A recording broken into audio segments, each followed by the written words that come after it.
আজ সকালে ঘুম থেকে উঠাই ভাবছি আজকে বাইরে যাব।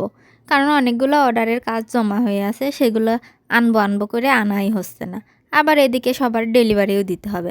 হ্যালো গাইজ, আসসালামু আলাইকুম। সবাই কেমন আছেন? আশা করি সবাই ভালো আছেন। আলহামদুলিল্লাহ, আপনাদের দোয়া ও ভালোবাসায় আমিও অনেক ভালো আছি। তো আজকে ভাবতেই আপনাদের সাথে এই ভিডিওটা শেয়ার করেই ফেললাম। যাচ্ছি এই যে পথ দিয়ে, আর আকাশটা দেখেন, চারিদিকে মেঘলা মেঘলা। এই মনে হয় বৃষ্টির নাইমে পড়বো। ঝিরঝির করে বৃষ্টি পড়ছেও। আর এই বৃষ্টির দিনে ছাতা তো সবসময় আমার সঙ্গেই থাকে। আর এই যে চারিদিকে তরমুজ, তরমুজ দেখলেই আমার ওই ডায়লগটা মনে পড়ে। কোনটা বলেন তো? ওই কী রে মধু মধু। তো যাই হোক, তরমুজ দেখে রোজা রমজানের দিন লোভটা সামলাই লইলাম। আর এই যে শহরের ভিতর আসাই যাচ্ছে না, এত পরিমাণে ভিড়, কি আর কব আপনাদের কাছে। তা দেখতেই পারছেন, এই 5 মিনিটের রাস্তা পার হইতে আমার 10 মিনিটেরও বেশি লেগে গেছে। 10 মিনিট কি কব, আমার মনে হয় আধা ঘন্টার বেশি সময় লেগে গেছে এই জ্যামে পইরা।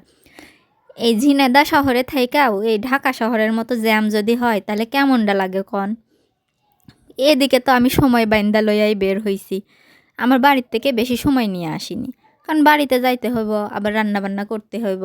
এই জন্য আমি একটু তাড়াতাড়ি কাজটা সারার চেষ্টা করছি। তো যায় দেখি ড্রেসগুলো কত দূর হইল। আর এই যে প্রতিটা দোকানে দেখেন কি পরিমাণ যে ভিড়। আর এদের দেখা আমার সে ছোট্টবেলার কথা মনে পড়তেছে। ছোটবেলায় ঠিক ঈদ আসার আগেই আব্বার কাছে বায়না করতাম, আব্বা এইটা কিনা দিতে হইব, ওইটা কিনা দিতে হইব। এখন তো বড় হয়ে গেছি, এখন তো আর সেই ঈদের আনন্দ নাই। তবে আমার মেয়ের আছে। এই যে বাসায় চলে আসছি, বাসায় আসার পরে রান্নার প্রস্তুতি নিছি। তার আগে কিন্তু অনেক কাজ করেছি, গোসল করেছি, মেয়েরে গোসল করাইছি, ওরে খাওয়াইছি। ওর আবার জ্বর আসছে, তো ওরে খাওয়াই টাওয়াই নিয়ে আজকে শ্বশুর কইছে সে নাকি ডাটা ভাজি খাইব। ডাটা ছোটো মাছ দিয়ে চচ্চড়ি করতে হইব। তো এই যে বসে বসে ডাটা করতেছি। আপনাদের কাছে এই ডাটা কেমন লাগে জানি না, আমার কাছে তো খুব একটা মজা লাগে না।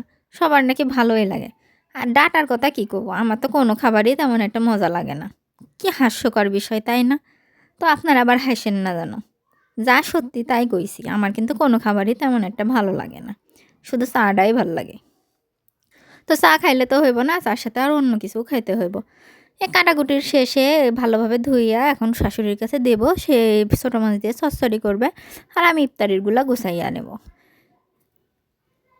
ইফতারের কাটাকাটি আমি এখনই করে ফেলবো, তারপরে আবার শেষে যায় দৌড়াদৌড়ি করতে হয়। আমরা যেহেতু খরিচ চুলায় রান্না করি, আমাদের আগে থেকেই সব গুছাইতে হয়।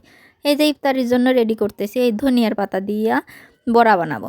ধনিয়ার পাতার বড়া কিন্তু আমার বেশ ভালোই লাগে। আপনারা আবার কইেন না যে তোমার তো কিছুই ভালো লাগে না। এই মাঝে মাঝে দুই একটা খাবার বেশ ভালোই লাগে, তার মধ্যে এই ধনিয়া পাতার বড়াও আছে। তো এই ধনিয়ার পাতাগুলো বেশ কিছুদিন আগে নিয়ে আসা হয়েছিল, তাই এইগুলো এখান থেকে যেই পাতাগুলো নষ্ট হয়ে গেছে সে পাতাগুলো বাইসা বাইসা ফেলা দিতেছি। ভালোভাবে বাইসা নেওয়ার পর এই যে আমার সব কাটাকাটি শেষ হয়ে গেছে। এখন আমি এইগুলা সুন্দর করে ঢেকে রাখবো, আর এই বাকিগুলো ভাজার জন্য নিয়ে ছাদে চলে যাব।